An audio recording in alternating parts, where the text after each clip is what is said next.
अरीबा का शौहर वहां पर पहुंच गया और रोबदार अंदाज में कहने लगा, मैं अपनी बीवी को लेने आया हूं, अभी और इसी वक्त उसे बाहर लाओ।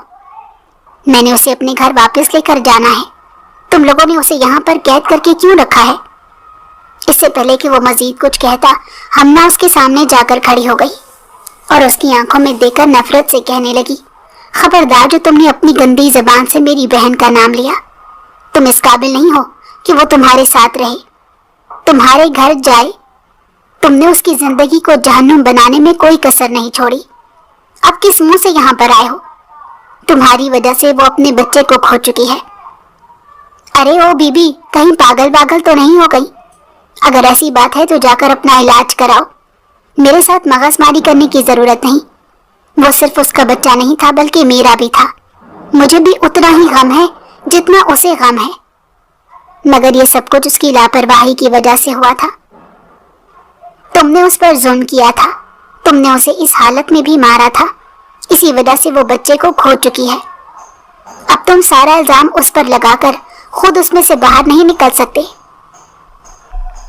अब की बार वो उसके चचा की तरफ देखते हुए कहने लगा, इसे रास्ते से हटाओ वरना मैं कुछ बुरा कर दूंगा। दरअसल हमना की चचा ने उसे कर्जा लिया हुआ था, अब वो उसी का नाम ले रहा था। उसकी चच्ची तेजी से आगे बढ़ी और उसे पीछे हटाते कहने लगी, क्या हो गया है? कहीं पागल तो नहीं हो गई? इस तरह से घर नहीं बसाए जाते। मुझे अब अपनी बहन का घर बसाना ही नहीं, और ना ही ये इंसान इस काबिल है कि इसके साथ बंदा घर बसाए। बस मेरी बहन कहीं नहीं जा रही। इससे पहले कि वो मजीद कुछ कहती, उसकी कजन उसे घसीटते हुए कमरे में लेकर गई और बाहर से कुंडी लगा ली। अरीबा को वो इंसान इस हालत में भी अपने साथ घसीट कर लेकर चला गया था। वो रोती रही थी, चिल्लाती रही, मगर कोई भी उसकी फरियाद सुनने वाला नहीं था। मोहल्ले वाले सारे उस बच्चे की किस्मत को रो रहे थे। जब तक उनके वालिदैन जिंदा थे तब तक तो उन्होंने बहुत खूबसूरत जिंदगी गुजारी थी। उनकी हर ख्वाहिश मुंह से निकलने से पहले पूरी हो जाती थी। लेकिन वालिदैन के इंतकाल के बाद किस्मत ने अपने रंग दिखाना शुरू कर दिए। शाम का वक्त था जब उसकी चची ने दरवाजा खोला तो वो तेजी से कमरे से बाहर निकली और चिल्लाते हुए कहने लगी, मैं आपको कभी माफ नहीं करूंगी। अगर मेरी बहन को कुछ भी हुआ तो मैं तुम लोगों से हिसाब लूंगी। ये कहकर वो घर से बाहर निकल गई। चचा ने एक नजर उसको देखा और अपनी बीवी से मुखातिब होते कहने लगे, कहीं ये पागल तो नहीं हो गई? जवाब में वो तेजी से हाँ में सर हिलाने लगी और कहने लगी, मुझे तो यही लग रहा है ये वाकई पागल हो गई है। अब इसका इलाज करवाने के लिए इसकी भी शादी करनी पड़ेगी। उन्होंने इंतहाई मकरू अंदाज में ये बात कही थी और खिलखिलाकर हंसने लगी थी। उनका शौहर भी उनकी बात को समझ गया था। वो भी खुलकर मुस्कुरा दिया। वो दोनों उस वक्त अपनी इकलौती बेटी को मुकम्मल तौर पर नजरअंदाज कर रहे थे। ये नहीं सोच रहे थे कि जो जुल्म वो दूसरों की बेटी के साथ कर रहे हैं, अगर वो उनकी अपनी बेटी के साथ हो गया तो फिर वो क्या करेंगे।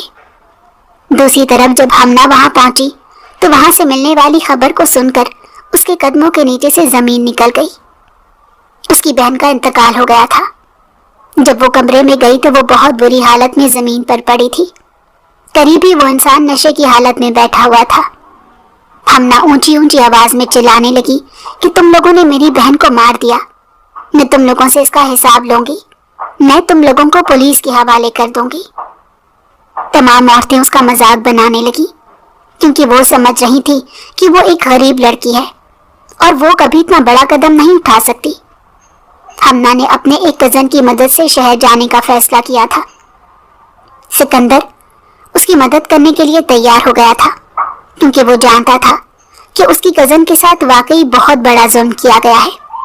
जब उन्होंने पुलिस में जाकर शिकायत लगाई और पहली पेशी बुलाई गई तो उनके पास एक सस्ता सा वकील था जिसे अरीबा के शौहर ने खरीद लिया था।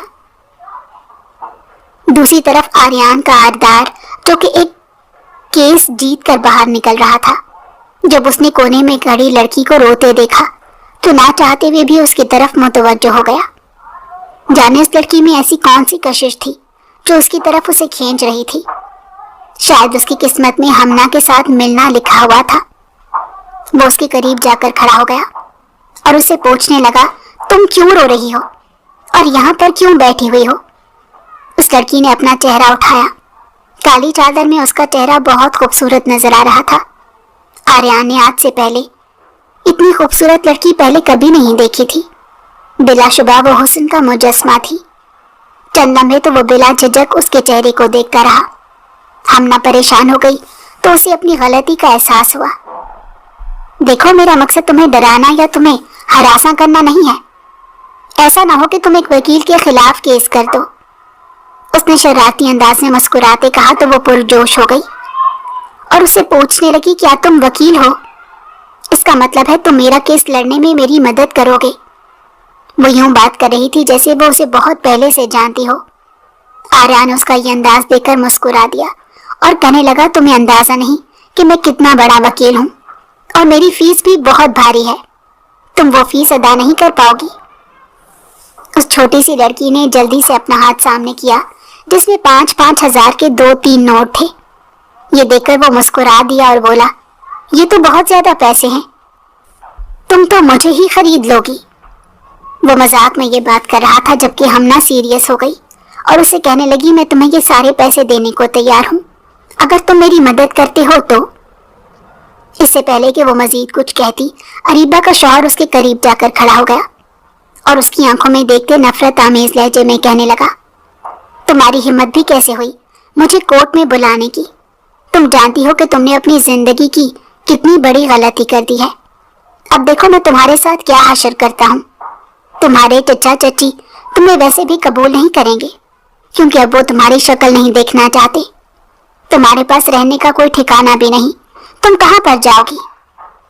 اس سے پہلے کہ وہ مزید کچھ کہتا، آریان نے ہاتھ اٹھا کر اسے خاموش رہنے کا اشارہ کیا اور اس کی آنکھوں میں دیکھ کر غصے سے کہنے لگا، تم شاید بھول رہے ہو کہ اس وقت تم ایک سرکاری عمارت کے اندر کھڑے ہو اور ایک لڑکی کو خوفزدہ کر رہے ہو۔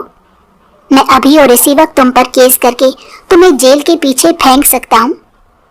یہ سن کر وہ یکدم گھبرا گیا اور پھر تیزی سے وہاں سے نکل گیا۔ آریان نے ایک نظر اس لڑکی پر ڈالی اور پوچھا، کیا تمہارے پاس رہنے کا کوئی ٹھکانہ نہیں؟ تو وہ زور و شور سے نفی میں سر ہلانے لگی۔ چلو، تمہیں فکر مند ہونے کی ضرورت نہیں، تم میرے ساتھ میرے گھر پر چلو، وہاں پر تمہیں مکمل طور پر امان دی جائے گی اور جب تک تمہاری بہن کا کیس میں لڑ کر جیت نہیں جاتا تب تک تم وہیں پر رہو گی۔ وہ بے یقینی سے اس کے چہرے کی طرف دیکھتے ہوئے کہنے لگی، آپ میرے بارے میں کچھ بھی نہیں جانتے، اس کے باوجود بھی میری مدد کرنے کے لیے تیار ہو گئے ہیں۔ کیا اس کے پیچھے آپ کے کچھ غلط ارادے ہیں؟ وہ کھلکھلا کر ہنسنے لگا اور کہنے لگا، یوں تو میں کسی کی مدد نہیں کرتا، لیکن تمہیں دیکھ کر نہ جانے کیوں میرا دل چاہا کہ تمہاری مدد کر دوں۔ اب تم میری نرم دلی کا مذاق بنا کر مجھے یہ سوچنے پر مجبور کر رہی ہو کہ تمہارے ساتھ ہمدردی کر کے میں غلط کر رہا ہوں۔ اگر تمہیں میری مدد کی ضرورت نہیں تو ٹھیک ہے، میں یہاں سے چلا جاتا ہوں۔ اس سے پہلے کہ وہ وہاں سے آگے بڑھتا، اس نے بے ساختہ آریان کا آردار کا ہاتھ پکڑ لیا۔ اب جلد ہی اسے اپنی غلطی کا احساس ہوا۔ اس نے ہاتھ یکدم ہی چھوڑا۔ دوسری طرف کاردار صاحب کا دل دھڑک رہا تھا۔ زندگی میں پہلی بار کسی نے اسے ہاتھ لگایا تھا۔ یہ احساس بہت ہی پیارا اور انوکھا تھا۔ اس کے لبوں پر مسکراہٹ پھیل گئی۔ وہ اس کی آنکھوں میں دیکھتے ہوئے کہنے لگا، تم یقیناً میرے ساتھ چلنے کو تیار ہو گئی ہو۔ وہ زور و شور سے ہاں میں سر ہلانے لگی۔ قسمت اسے ایک موقع دے رہی تھی اور وہ چاہتی تھی کہ اس موقع کا فائدہ اٹھا لے۔ جب جویریہ بیگم نے اس غریب لڑکی کو اپنے گھر میں دیکھا تو اس کے ماتھے پر بل پڑ گئے۔ وہ اسے کسی بھی صورت قبول نہیں کرنا چاہتی تھی۔ دوسری طرف جیسے جیسے وقت گزرتا جا رہا تھا، آریان کی اس کی ذات میں دلچسپی بڑھتی چلی جا رہی تھی۔ وہ اس کے کیس میں بہت زیادہ دلچسپی لے رہا تھا اور دن رات اسی پر کام کر رہا تھا۔ تقریباً 1 ہفتے کی محنت کے بعد وہ یہ کیس جیتنے میں کامیاب ہو گیا۔ اریبہ کے شوہر کو سزا سنا دی گئی تھی اور وہ جیل چلا گیا تھا۔ ہمنا بہت زیادہ پرجوش تھی۔ اپنی بہن کے قتل کا بدلہ تو وہ لے چکی تھی۔ اب سوال یہ پیدا ہوتا تھا کہ وہ کہاں پر جائے گی۔ دن رات اس کی بے چینی سے گزر رہے تھے۔ جویریہ بیگم اسے ہر وقت باتیں سناتی رہتی تھی کہ اب तुम्हारा कब तक यहाँ पर रहने का इरादा है? जल्दी से यहाँ से निकल जाओ। और फिर रात के अंधेरे में एक दिन उन्होंने उसे घर से बाहर निकाल दिया। वो सड़क पर डरी हुई घूम रही थी। उसे समझ नहीं आ रहा था कि वो कहाँ जाए। इस्लामाबाद में उसका अपना कोई नहीं था और ना ही वो इस शहर के बारे में कुछ जानती थी। सिवाय आर्यन कारदार के घर के अलावा उसने किसी भी जगह को नहीं देखा हुआ था। अचानक ही उसकी नजर कुछ आवारा लड़कों पर पड़ी जो उसकी तरफ अजीब नजरों से देख रहे थे। वो उसके पीछे पीछे चलने लगे तो उसने भागना शुरू कर दिया।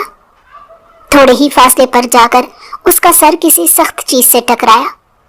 जब उसने सर उठाकर देखा तो सामने ही आर्यन कारदार खड़ा था।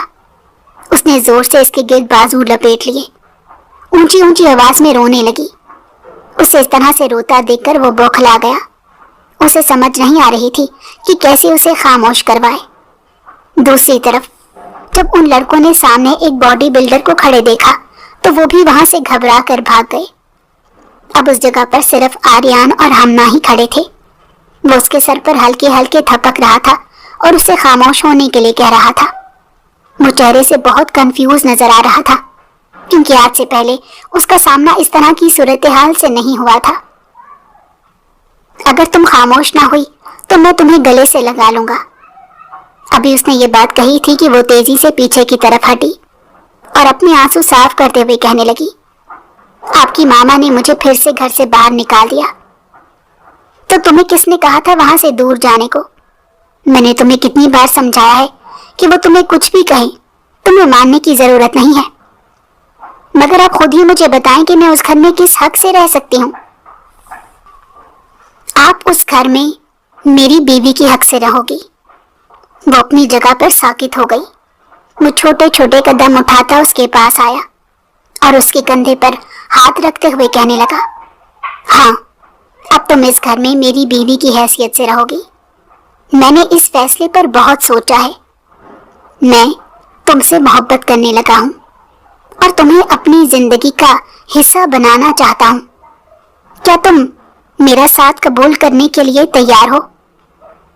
मगर आपकी मामा, मेरी मामा की तुम फिक्र मत करो, मैं उन्हें समझा लूंगा। तुम मुझे अपने फैसले के बारे में बताओ, क्या तुम तैयार हो? अब की बार वो जोरों शोर से हाँ में सर हिलाने लगी। वो भी खुलकर मुस्कुरा दिया। जवेरिया बेगम को समझाने में उसे थोड़ा सा वक्त लगा था, लेकिन वो मान गई थी। उन दोनों की शादी बहुत ही धूमधाम से हुई।